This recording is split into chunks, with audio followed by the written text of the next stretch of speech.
আসসালামু আলাইকুম। বাংলা সংবাদে সবাইকে স্বাগত জানাচ্ছি। আমি চিন্তিয়া হক। শুরুতেই সংবাদ শিরোনাম।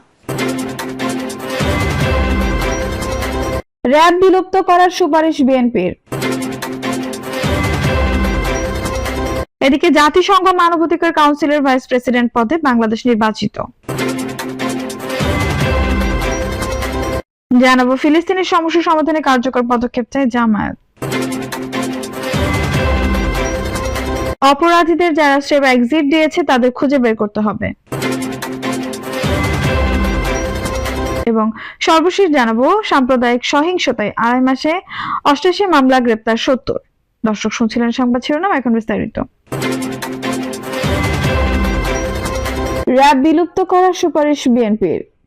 র্যাপিড অ্যাকশন ব্যাটালিয়ন র্যাব বিলুপ্ত করার সুপারিশ করেছে বিএনপি। এর মধ্যে সরকারের পুলিশ সংস্কার কমিটির কাছে এই সুপারিশ করেছে দলটি। তিনি বলেন, সরকারের পুলিশ সংস্কার কমিটি বিএনপির কাছে সুপারিশ না চাইলেও আমরা সুপারিশ মানা দিয়েছি। রাষ্ট্রের অত্যাবশ্যকীয় সেবার পুলিশ সংস্কার এখন সময়ের দাবি। সুপারিশ মালায় বিএনপি পুলিশ কমিশন গঠনের সুপারিশ করেছে বলেও জানান হাফিজ। তিনি বলেন, পুলিশের বিভিন্ন স্তরের অবসরপ্রাপ্ত পুলিশ কর্মকর্তাদের সঙ্গে কথা বলেছে, সাংবাদিকদের সঙ্গে কথা বলেছে, অনেকের সঙ্গে কথা বলেছে, জনগণের সঙ্গে পুলিশের দূরত্ব কমানোর সুপারিশ করেছি আমরা। জাতিসংঘ মানবাধিকার কাউন্সিলের ভাইস প্রেসিডেন্ট পদে বাংলাদেশ নির্বাচিত। বাংলাদেশ সর্বসম্মতিক্রমে জাতিসংঘ মানবাধিকার কাউন্সিলের ভাইস প্রেসিডেন্ট পদে নির্বাচিত হয়েছে। জাতিসংঘের সরকার এই সংস্থাটি বিশ্বজুড়ে মানবাধিকার জোরদার ও সুরক্ষার জন্য কাজ করে। আজ যে দেশে প্রাপ্ত এক বার্তায় বলা হয়েছে, সোমবার বিকেলে মানবাধিকার কাউন্সিলের সাংগঠনিক অধিবেশনে 2025 সালের জন্য তাদের কর্মকাণ্ড নির্ধারণী বৈঠকে এই সিদ্ধান্ত গৃহীত হয়েছে। নির্বাচিত ভাইস প্রেসিডেন্ট হিসেবে জেনেভায় জাতিসংঘ এবং অন্যান্য আন্তর্জাতিক সংস্থা বাংলাদেশের স্থায়ী প্রতিনিধি আগামী 1 জুলাই থেকে 2025 সালে 31 ডিসেম্বর পর্যন্ত মানবাধিকার কাউন্সিলের ব্যুরোতে কাজ করবেন। মানবাধিকার কাউন্সিলের কার্যালয়ে একজন প্রেসিডেন্ট এবং 4 জন ভাইস প্রেসিডেন্ট জাতিসংঘের 5টি আঞ্চলিক গ্রুপের প্রতিনিধিত্ব করেন। ভাইস প্রেসিডেন্টের জন্য নির্বাচন প্রক্রিয়া 2024 সালের অক্টোবরে শুরু হয়েছিল। বাংলাদেশ এশিয়া প্যাসিফিক গ্রুপের প্রতিনিধিত্বকারী ভাইস প্রেসিডেন্ট হিসেবে সংস্থায় কাজ করার সময় এই বিষয়ে আগ্রহ প্রকাশ করেছিল। এজিপি সর্বসম্মতিক্রমে ভাইস প্রেসিডেন্ট পদের জন্য বাংলাদেশের প্রার্থীতা সমর্থন করে এবং কাউন্সিলের বৃহত্তর সদস্য পদ বিবেচনার জন্য মনোনয়ন প্রদান করে।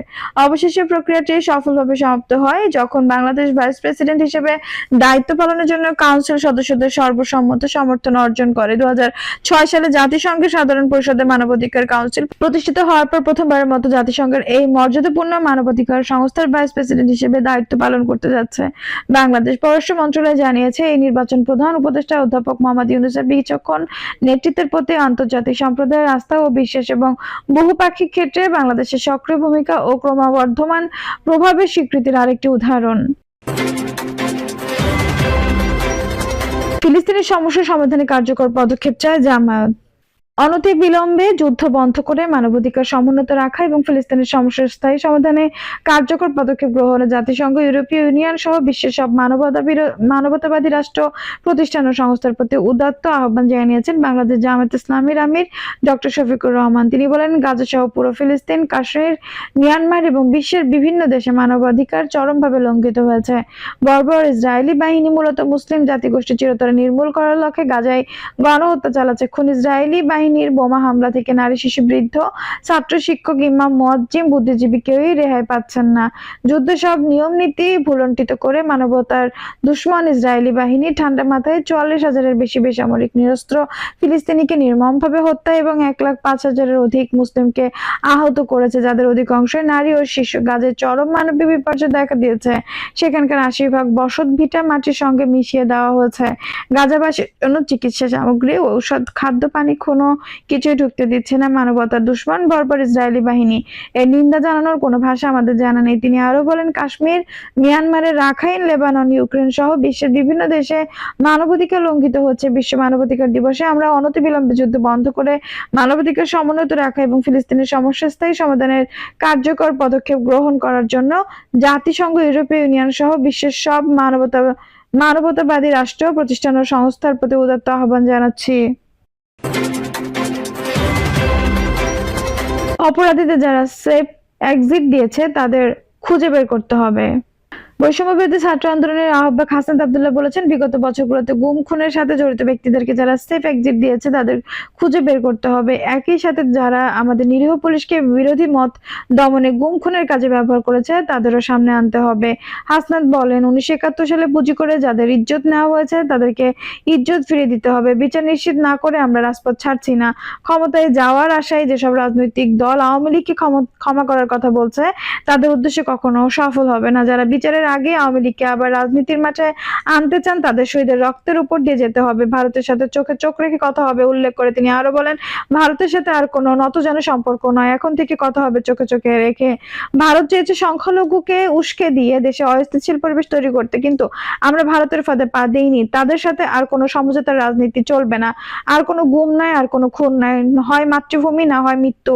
গণজামায়াতে বিএনপির যুগ্ম মহাসচিব শহীদউদ্দিন চৌধুরী আনি বলেন, একজন ফ্যাসিবাদী শাসক কতটা স্বৈরাচারী হতে পারে তা গত 15-16 বছরে দেশের জনগণ প্রত্যক্ষ করেছে। শেখ হাসিনা জননেত্রী ও গণনেত্রী ছিল না, সে ছিল গণশত্রু। বাংলাদেশের জামায়াত ইসলামী ঢাকা মহানগর দক্ষিণের আমির নুরুল ইসলাম বুলবুল বলেন, মঈন উদ্দেশ্য ফখরুদ্দিনের কাঁধে ভর করে শেখ হাসিনা ক্ষমতায় আসে। তারা আমাদের 12 জন নিরীহ ব্যক্তিকে ফাঁসি দিয়েছে, আয়নাঘরে বন্দী রেখেছিল ব্রিগেডিয়ার জেনারেল অব আমানুল্লাহ আমানা আজমিকে। আমরা আর কোনো ফ্যাসিবাদের চেহারা দেখতে চাই না।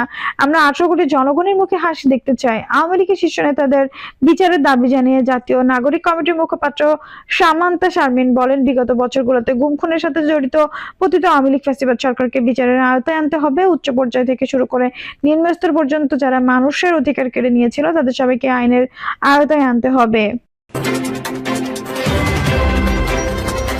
সাম্প্রদায়িক সহিংসতায় 2.5 মাসে 88 মামলা, গ্রেপ্তার 70। গত 2.5 মাসে সাম্প্রদায়িক সহিংসতার ঘটনায় দেশে মোট 88টি মামলা করা হয়েছে এবং এই সব মামলায় 70 জন গ্রেপ্তার হয়েছে বলে জানিয়েছে প্রধান উপদেষ্টার প্রেস উইং শফিকুল আলম। বলেন, সাম্প্রদায়িক হামলায় জড়িত থাকার অভিযোগে এই পর্যন্ত 70 জনকে গ্রেপ্তার করা হয়েছে। 22 অক্টোবরের পরের ঘটনাগুলো আপডেট শীঘ্রই দেওয়া হবে, এগুলো নিয়ে কাজ চলছে। এদিকে গত বৃহস্পতিবার 5 আগস্ট অন্তর্বর্তী সরকারের প্রধান উপদেষ্টা অধ্যাপক মোহাম্মদ ডক্টর ইউনূসের সঙ্গে সংলাপে অংশ নেয় মুসলিম, হিন্দু, খ্রিস্টান ও বৌদ্ধ ধর্মের শীর্ষ নেতারা। বলেন, বাংলাদেশে সাম্প্রদায়িক কোনো বিভেদ নেই। তারা বলেন, এখানে সব ধর্মের মানুষ সুখে শান্তিতে আছেন। বৈঠকের শুরুতে প্রধান উপদেষ্টা ধর্মীয় নেতাদের উদ্দেশ্যে বলেন, নেতাদের বর্তমান পরিস্থিতিতে মানুষের মনে অনেক প্রশ্ন জেগেছে, সেগুলোর জবাব খুঁজে দেওয়ার জন্য আপনাদের সঙ্গে বসা। জুলাই অভ্যুত্থানের পরপর এই সরকার যখন গঠন হয় তখন আমি বিমানবন্দরে সবার কাছে আন্তরিকভাবে একটা আহ্বান জানিয়েছিলাম যে আমরা একটা পরিবার, আমাদের নানা মত থাকবে, নানা ধর্ম, নানা রীতিনীতি থাকবে, কিন্তু আমরা সবাই একই পরিবারের সদস্য। এটাতে জোর দিয়েছিলাম, আমরা মত পার্থক্য সত্ত্বেও কারো শত্রু নই, সবাই একই কাতারে চলে আসি, আমাদের পরিচয় আছে, আমরা বাংলাদেশি এবং এক পরিবারের সদস্য। সংলাপে আসুন্না ফাউন্ডেশনের শায়ক আহমদুল্লাহ বলেন, আমাদের মধ্যে চমৎকার ধর্মীয় সম্প্রীতি বজায় আছে, আমরা মন খুলে কথা বলেছি এবং প্রধান উপদেষ্টা মনোযোগ দিয়ে শুনেছেন। তিনি আশ্বস্ত করেছেন একটি সুন্দর সম্প্রীতির বাংলাদেশ গড়তে তারা কাজ করছেন, যেখানে কোনো ভয় থাকবে না। আমরা ধর্মীয় জায়গা থেকে দায়িত্বশীল এবং মুসলমানরা ধৈর্য ও সংযমের পরিচয় দিয়েছেন। ফরিদপুরের 4 জনকে হত্যা করা হয়েছে নির্মমভাবে, যেখানে ধৈর্যের পরিচয় দিয়েছি। বাংলাদেশের মানুষ ধর্মীয় সম্প্রীতির বিরল দৃষ্টান্ত তৈরি করেছে। আমরা সম্প্রতি বাংলাদেশকে বিশ্বে উজ্জ্বল দৃষ্টান্ত হিসেবে নিয়ে যেতে চাই। সবাই মিলে বলছি, শান্তি সম্প্রীতির বাংলাদেশ গর্ব। ইসলাম আমাদের অন্য ধর্মের ব্যাপারে দায়িত্বশীলতা শিক্ষা দিয়েছে। সংখ্যালঘু ভাইদের নিরাপত্তার জন্য সবাই কাজ করছে, সরকারও তার জায়গা থেকে কাজ করছে, আমাদের মধ্যে কোনো ফাটল নেই। তিনি আরো বলেন, যারা অপপ্রচার চালাচ্ছে তাদের বিরুদ্ধে সরকারের পক্ষের কথা বলতে হবে, তাদের জবাব দিতে হবে। আমাদের উপর মিথ্যা প্রপাগান্ডা চাপিয়ে দেওয়া হচ্ছে। বাংলাদেশ বুদ্ধিস্ট ফেডারেশন প্রধান উপদেষ্টা অধ্যাপক ডক্টর সুকমল বড়ুয়া বলেন, আমরা একটি মানবিক রাষ্ট্র চাই যে পরিবেশটা 5 আগস্টের পর তৈরি হয়েছে। আমরা শান্তি সম্প্রীতিতে বসবাস করতে চাই, যেখানে সকল ধর্ম বর্ণের মানুষ ও নেতৃত্ব গোষ্ঠী থাকবে। উদ্ভট পরিস্থিতিতে একটি আন্তর্জাতিক শান্তি সম্মেলন করা যায় কিনা সে প্রস্তাব দিয়েছি। এই কর্মসূচি যাতে বিভাগীয় শহরেও করা যায় সেটি বলেছি। আমাদের 4 ধর্মের মধ্যে যে ঐক্য, যে সেটি যেন অটুট থাকে, সব অধিকার যাতে নির্বিঘ্ন হয়, এসব বিষয়ে কথা বলেছি। ভিক্ষু সুনন্দ প্রিয় বলেন, আমরা সব ধর্মের মানুষের যাতে সুখে শান্তিতে ভালো থাকতে পারি সেজন্য বলেছি। আমরা দেশে ভালো আছি, কে কোথায় বা কোন দেশে কি প্রচার করছে সেটা তাদের বিষয়, আমরা ভালো আছি, শান্তিতে আছি। দর্শক, এই ছিল এখনকার সর্বশেষ সংবাদ। যদি ভালো লাগলে অবশ্যই একটা লাইক দিন, কমেন্ট, মূল্যবান মতামত জানান। সবসময় আমাদের পাশে থাকতে সাবস্ক্রাইব করে বেল বাটনটা অন করে রাখুন। ধন্যবাদ।